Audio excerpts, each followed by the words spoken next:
आंदोलन में बैठी है तो आप समझ लीजिए कि समस्या इतनी जेन्युइन है कि सरकार को उसका संज्ञान लेना ही पड़ेगा, इसके अलावा कोई दूसरा रास्ता नहीं।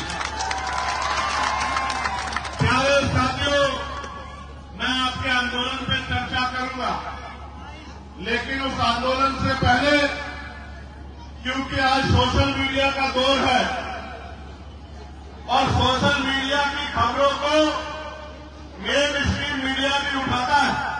मैंने देखा मेरे ऐसे हजारों भाषण होंगे जो सोशल मीडिया के हमारे भाइयों ने कवर किए और फिर मेन स्ट्रीम के पत्रकार साथियों ने उन भाषणों को अपने टीवी चैनल पर जगह देने का काम किया, कभी जरूरी होने के कारण, कभी मजबूरी होने के कारण। लेकिन प्यारे साथियों, मैं ये समझता हूं कि जब हम सुबह उठते हैं और उठने के बाद सबसे पहला काम अगर हम कोई करते हैं तो अपने दांतों की सफाई करने का काम करते हैं।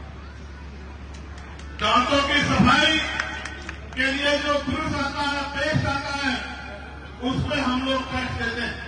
यानी कि दिन की शुरुआत हमारी टैक्स से होती है, जो उसके बाद नाश्ते में हम लोग ब्रेड लेते हैं, मक्खन लेते हैं, चाय लेते हैं, दूध लेते हैं, कोई सामान खा के देख लो, सब पे बराबर का टैक्स हमें देना पड़ता है। उसके बाद जब हम खाना खाते हैं, कपड़े पहनते हैं, कोई भी काम, कपड़ा खरीद के लाए या शर्ट बाजार से बनी हुई लाए या कपड़ा खरीद के लाए, सब पे टैक्स देना पड़ता है।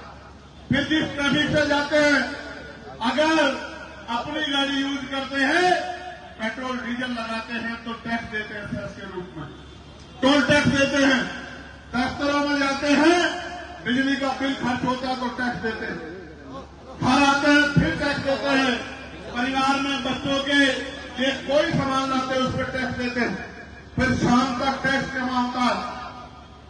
जो भी चीज हम यूज करते हैं, इतने तरह के टैक्स हमारी सरकार ने लगाए हैं कि सुबह उठ के ब्रश करने से लेके और रात को सोने तक जो दवाई आपको लेनी पड़ती है, सब पे टैक्स देना पड़ता है।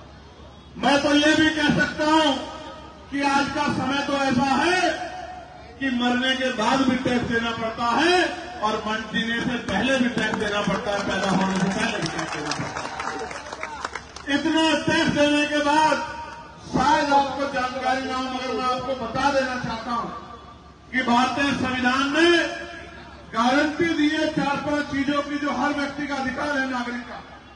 पहली, कोई भूखे पेट नहीं सोएगा, कोई बिना वस्त्र के नहीं रहेगा, किसी को पीने के लिए पानी की दिक्कत नहीं होगी, किसी को सर ढकने के लिए छत की दिक्कत नहीं होगी, और अगर किसी के साथ अन्याय होता है तो उसको न्याय दिलाने का काम किया जाए।